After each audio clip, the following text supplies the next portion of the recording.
Welcome to another episode of our Megachurch Messiness series. Before we get into today's video, Auntie Regina has something to say. This is a man's world. But it wouldn't mean nothing, not one little thing, without some sour peach rings. Hey, watch out there now. Our online concession stand at rrgsnacks.com has an assortment of goodies for you to munch on while watching our videos, like Applewood smoked bacon jerky, green apple licorice, and our delicious gummy sour peach rings. Now, please keep in mind that Al has been in the public eye for more than 5 decades. We can't possibly discuss every single incident in his life, but we'll do our best to touch on some of the messiest aspects that have occurred during his time in the spotlight. Alfred Charles Sharpton Jr., who the hell is Alfred? Better known as Reverend Al Sharpton, was born on October 3, 1954, in Brooklyn. The first few years of his life were amazing. His dad owned about 23 buildings in Brooklyn, and his father spoiled his mom by purchasing her a brand new Cadillac every year. Sprinkle, sprinkle. Okay. Al was just 4 years old when he preached for the first time at a church service. Just a few years later, his entire world was flipped upside down. At the age of 9, he woke up one day, and his dad and his 18-year-old half-sister Ernestine from his mom's first marriage were gone. Come to find out, his dad and Ernestine were having an affair, and Ernestine ended up getting pregnant. Yeah.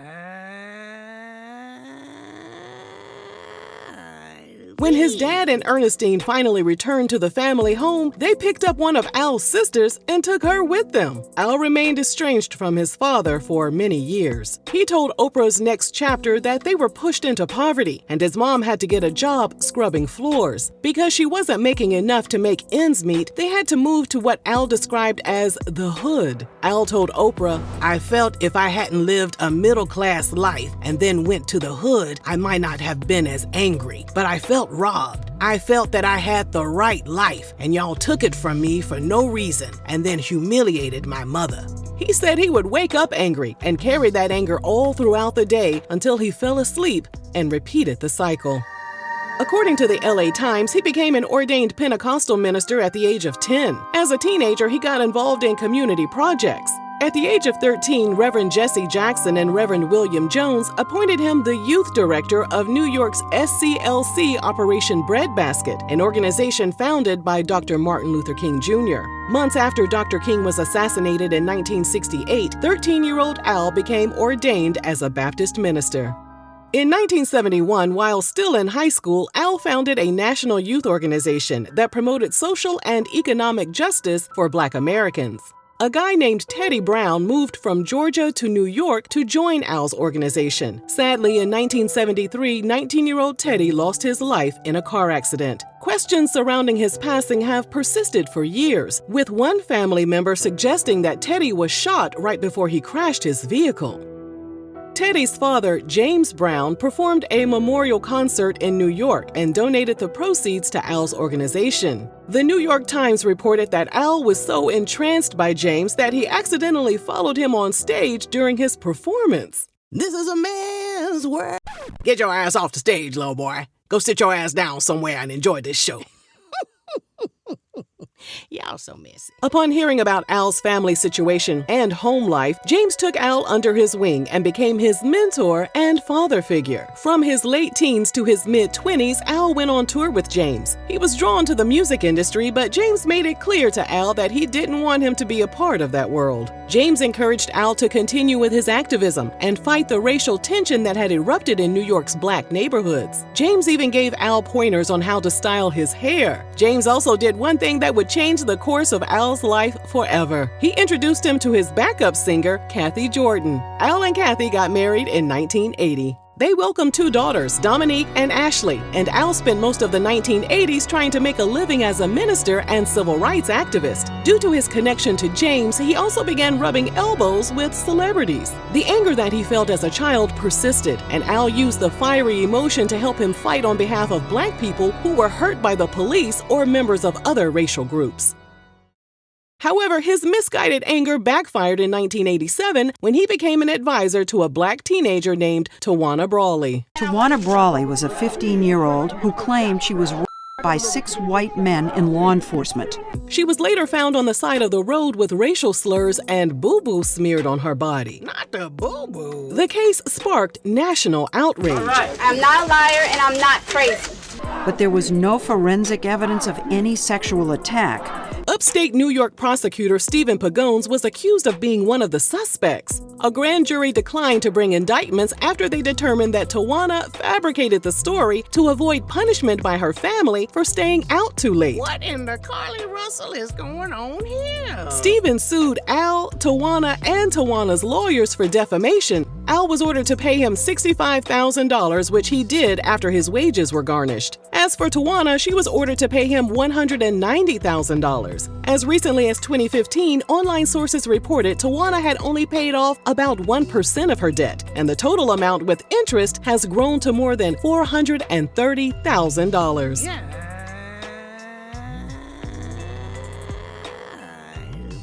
The entire case left a stain on Al's reputation. Critics, politicians, and news media have demanded that he apologize for his role and publicly condemn Tawana. However, Al has refused. You've apologized, you've asked for forgiveness, except on Tawana Brawley. I have thought about that a million times. I just don't believe they treated that case fair. He did say he regretted some of the nasty names he called Stephen, and the case taught him to refrain from using personal attacks in his activism. And then came the 90s. Al was acquitted on felony charges that he stole $250,000 from his youth group. Then in 1993, he pleaded guilty to a misdemeanor for failing to file a state income tax return. Later, the authorities discovered that one of his for-profit companies, Raw Talent, was also not paying taxes.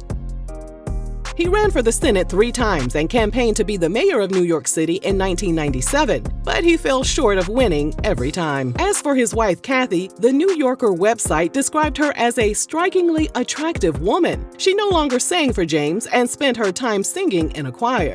In 2001, Reverend Jesse Jackson, who had been married for 38 years, admitted he fathered a child with his side chick, who just so happened to be an employee at his civil rights organization called the Rainbow Push Coalition. She pushed all right. She pushed the baby right on it. One of Jesse's loudest supporters was his on-again, off-again friend, Al. In a news conference, Al said, I remind people that Reverend Jesse Jackson should not be judged by just this situation. We should remember that for 35 years, it was Jesse Jackson who walked a picket line, marched, went to jail, and then went to foreign shores to bring home prisoners of war for this nation. Jesse Jackson should not be seen just in one limited and one-dimensional act. Nah, Al, we can still applaud him for his activism and drag him for cheating on his wife. We can do both at the same time, okay? He should have kept his dangling where it was supposed to be. All right. Okay. Thank you. Was Al adamant that Jesse should be given some grace because he was also living foul? Marjorie Fields Harris worked as the executive director of Al's charity. In January 2000, while at Al's office, she met a man named Basil Smikle. They started dating, and he proposed to Marjorie within 2 months. But 6 months later, while preparing for their wedding, close friends told the Village Voice website that Basil discovered emails Marjorie had sent Al. One of the emails went a little something like this. Dear Al, things with Basil aren't going well, and I've come to the realization that you're my soulmate. Don't worry, Big Daddy. Things will go back to normal soon. I promise. Love always, Marjorie. According to the Village Voice website, in another email, Marjorie reportedly made reference to Al's need to release bodily fluids. Yeah. What in the freak nasty is going on here? When Basil confronted Marjorie about the emails, she reportedly convinced him that Al was the aggressor, and she always turned him down. Satisfied with her response, Basil went through with their May 2001 wedding. Baby, where there's smoke, there's always a fire, okay? Al decided he and his wife Kathy should renew their vows after 20 years of marriage, so they planned their ceremony just a few weeks after Marjorie's wedding day. So did Al plan his vow renewal because he was in his feelings about his alleged side piece getting married? We're unsure. Unfortunately for Al, he got locked up in Puerto Rico during a protest and missed Marjorie's wedding. although he had already decided not to attend the ceremony. He also had to push back his vow renewal, but he and Kathy still had their vow renewal ceremony sometime in 2001. Things between Marjorie and Basil were rocky from the start, since Basil still wasn't completely comfortable with her relationship with Al. Basil told the Village Voice website that he was convinced that Al was going out of his way to drive a wedge between him and his new bride. Al and Marjorie allegedly messaged each other all night, traveled first class together, and stayed in the most expensive hotels. Basil noticed that Marjorie was wearing a new Rolex, mink coats, and expensive jewelry, and she bought a Cadillac from the same dealership that Al's charity did business with. Basil later found out Marjorie also purchased a Mercedes, but he couldn't figure out how she was paying for it. Despite being the executive director of Al's charity, the charity's campaign scheduler stated she never saw Marjorie complete a full day's work. The woman added, the most she'd do was 2 hours. We wouldn't see her for days, even when they weren't traveling. Sometimes they'd both be gone from the office for days, and no one would know where they were. Al reportedly moved out of his family's Brooklyn home in April 2003. Around that same time, Marjorie moved out of the Harlem apartment she shared with Basil and into an apartment in the building formerly known as Trump Place. Basil filed for divorce shortly after. Oh, Basil, Lord, fix it, Jesus. Marjorie's neighbors and the doormen at Trump Place stated they saw Al at the building at all hours of the day and night. Both Marjorie and Al denied they were engaging in an affair. Many people saw the allegations as nothing more than a hit piece, since Al was the 2004 Democratic presidential nominee when the news hit the media. Others were outraged by Al campaigning as a married man despite being secretly separated from Kathy. Al ultimately conceded defeat to Senator John Kerry. In November 2004, the Sharptons officially announced their separation but stated they would remain on the best of terms. Whatever was going on between him and Marjorie didn't last, and the charity's website was updated to list her as the nonprofit's former executive director. Bye, Ashley. You lost your side piece, all the riches, and your husband with your dumb ass. On Christmas Day 2006, James died of a heart attack at the age of 73. Al wrote in a social media post, I miss him, but I cherish the memories. I thank God for him and what he meant to the world and in my life. By the time 2009 rolled around, Al and Kathy were still legally married but separated. Although she typically stayed out of the public eye, she made headlines for all the wrong reasons. Lord, here we go. Here we go. In November 2009, Kathy and their daughter Dominique were in a vehicle that was stuck behind a slow-moving car. According to the police report, Dominique, who was behind the wheel, blew the horn as she tailgated the vehicle and furiously swerved across the double line and through a red light to get past the car. Unbeknownst to them, the vehicle they were stuck behind and zoomed past was an unmarked police cruiser.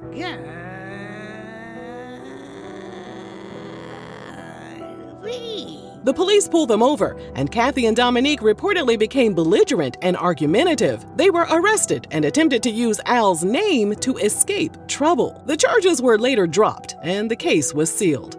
All right, I guess Al still got some pull. Okay, Al, go ahead then. The years passed, and Al and Kathy didn't make any immediate plans to end their marriage. Instead, Al dropped over 100 pounds and decided it was time to blow someone else's back out. Yeah, not Al getting his groove back. In 2013, 58-year-old Al stepped out with 35-year-old Aisha McShaw. They attended the New York County Democratic Committee award ceremony together. The press went to work digging for more information about Aisha. They discovered that she's a mother, and she worked as a personal banker at Wells Fargo and as a personal stylist to housewives, corporate women, and celebrities. Aisha would later go on to start her own fashion line. Naturally, Al's supporters were outraged that a reverend was flaunting around his new girlfriend while he was still married. People weren't too fond of the huge age gap either. The New York Daily News reported Al was shocked by the criticism. His aide told the publication that Al asked her, I'm not announcing an engagement or a marriage. Don't I have a right to date when my marriage has been over for a decade? Reverend, what does the Bible say about you having a girlfriend and a wife at the same damn time? What do it say? I'll wait.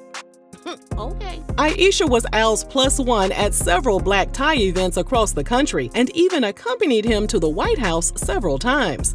In February 2021, Al finally filed for divorce 17 years after separating. In a statement, he said, "After years of being separated, Kathy and I have decided to formalize our separation by filing for divorce. We plan to resolve this in an amicable manner." You sure this time, or is it gonna drag on for another 17 years? As of this video, Al is still very vocal in his quest to obtain justice for those who have been treated poorly. He has finally reconciled with his biological father after being estranged for so many years. It doesn't appear that Al and Kathy's divorce has been finalized, and he and Aisha are still going strong. She's always by his side on the red carpet, and she stays draped in her original designs, including this beautiful gown she designed for the 2024 Met Gala. Although this entire video has been full of twists, turns, and a bunch of hot, stinking mess, we wish Al, Aisha, and Kathy nothing but the best. If you enjoyed this video, let us know down below. And thank you. I want to say thank you. Thank you for watching. RRG